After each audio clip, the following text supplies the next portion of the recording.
السلام علیکم مفتی صاحب، اذان سے پہلے زور سے درود کیوں پڑھا جاتا ہے جبکہ رسول پاک علیہ الصلاۃ والسلام نے ارشاد فرمایا کہ اذان کا جواب دو، پھر مجھ پر درود پڑھو اور پھر میرے لیے وسیلے کی دعا مانگو، یعنی اذان کی دعا پڑھی جاتی ہے اور جو یہ سب کرے گا اس کے لیے میری شفاعت واجب ہوگی۔ سائل جو ہے وہ ثناء اللہ۔ الحمدللہ وکفا وسلام علی عبادہ الذین اصطفا وما کننا لنہتدی لولا ان ہدانا اللہ، اما بعد۔ آج تو میرا کھل کے بولنے کو دل کر رہا ہے۔ ہمارے بریلوی بھائی ماشاءاللہ بہت محبت کا اظہار کرتے ہیں، ہمیں اس سے کوئی جیلسی نہیں ہے کہ اتنی محبت کا اظہار کرتے ہیں، ہمیں یہ جیلسی ہے یا یہ پریشانی ہے کہ غلط جگہ پہ محبت کا اظہار کرنا، غلط ٹائم پہ جو کہ شریعت میں منصوص ہی نہیں ہے، یہ غلط ہے، ٹھیک ہے نا۔ مثال کے طور پر اب قرآن پاک میں سورہ احزاب کی آیت مشہور ہے، 33 بھی ہے، 56 میں بھی ہے، ان اللہ و ملائکتہ یصلون علی النبی، اللہ اور اس کے فرشتے نبی علیہ الصلوۃ والسلام پر جو ہے وہ رحمت کی دعا کرتے ہیں، یعنی درود شریف بھیجتے ہیں۔ یا ایھا الذین آمنوا صلوا علیہ وسلموا تسلیما، اے ایمان والو تم بھی اللہ تعالیٰ کے جس طرح یعنی درود شریف بھیجو اور سلام بھیجو نبی علیہ الصلوۃ والسلام پر۔ یہاں تک تو بہت بڑی بات ہے کہ اللہ اور اس کے فرشتے جو کام کرتے ہیں ہم اور آپ کیوں نہ کریں۔ اچھا، یہاں اس آیت سے صاف واضح ہوا کہ درود شریف ایک مستقل عبادت ہے، ٹھیک ہے۔ آگے ہم آتے ہیں اذان کی طرف۔ نبی علیہ السلام نے فرمایا، مسلم شریف کی حدیث ہے 738 نمبر، فرمایا کہ جب تم مؤذن کو سنو اذان کہتے ہوئے تو تم بھی اسی طرح کہو، یعنی وہ اللہ اکبر کہے تو تم بھی اللہ اکبر کہے، وہ اشہد ان محمد الرسول اللہ کہے تو تم بھی اشہد ان محمد الرسول اللہ کہو، تو ایسے کہتے جاؤ۔ پھر فرمایا ثم صلو علیہ، یعنی اذان کے بعد پھر ثم آ گیا نا، مجھ پہ درود شریف پڑھو۔ پھر فرمایا فضیلت فرمائی، جس نے مجھ پہ ایک بار درود شریف پھیرا اللہ تعالیٰ اس پر 10 رحمتیں نازل فرماتا ہے، اور پھر میرے لیے وسیلے کی دعا کرو۔ وسیلے کی دعا وہ جو دعا ہم پڑھتے ہیں، اللہم رب هذه الدعوة التامة والصلاة القائمة۔ پھر فرمایا کہ یہ وسیلہ جنت میں ایک درجہ ہے اور وہ صرف ایک بندے کے لیے ہے، اور میرا امید ہے کہ وہ میں ہی ہوں، نبی علیہ السلام نے ارشاد فرمایا۔ پھر فرمایا کہ جس نے میرے لیے وسیلے کی دعا کی میں اس کے لیے ضرور شفاعت، یعنی میرے اوپر اس کی شفاعت کرنا واجب ہو گیا۔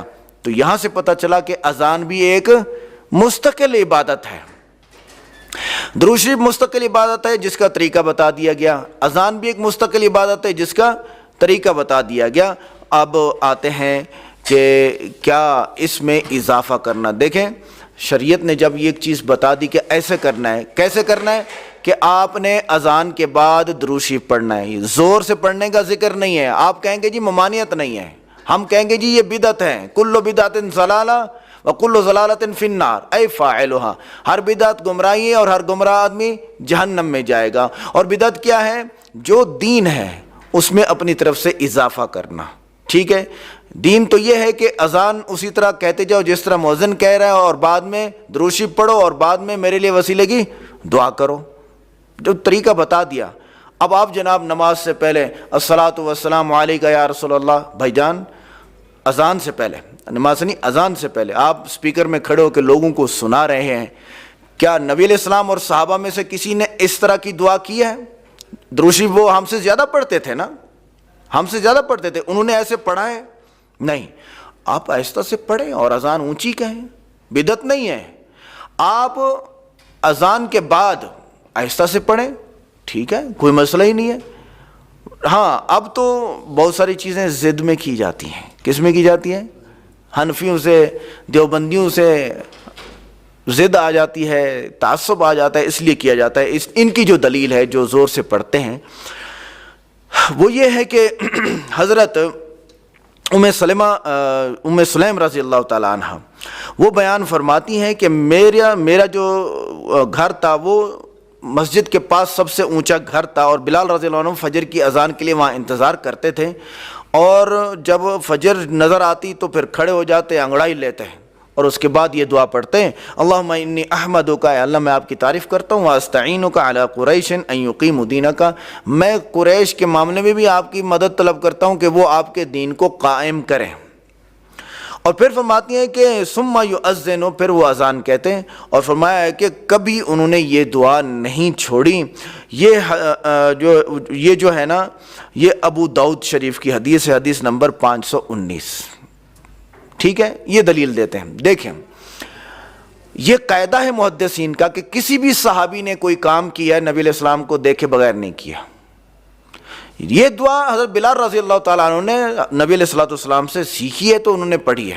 آپ پڑھو، آج کہتے ہیں پڑھو۔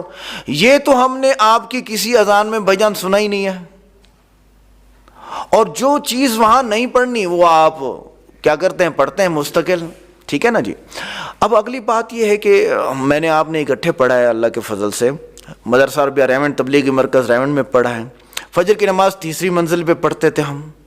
وہ تعصب میں آپ کو بتاؤں، پورے 4 سال فجر کی نماز شروع ہوتی اور مصطفیٰ جان رحمت پہ لاکھوں سلام، یہ نعت شروع ہوتی، ہماری نماز ختم ہوتی اور یہ نعت ختم ہوتی، پورے 4 سال۔ تو بابے کو یار ٹائم پتہ تھا، اللہ اس کو جزائے خیر دے، کہ ان کی نماز اتنے بجے ہوتی ہے۔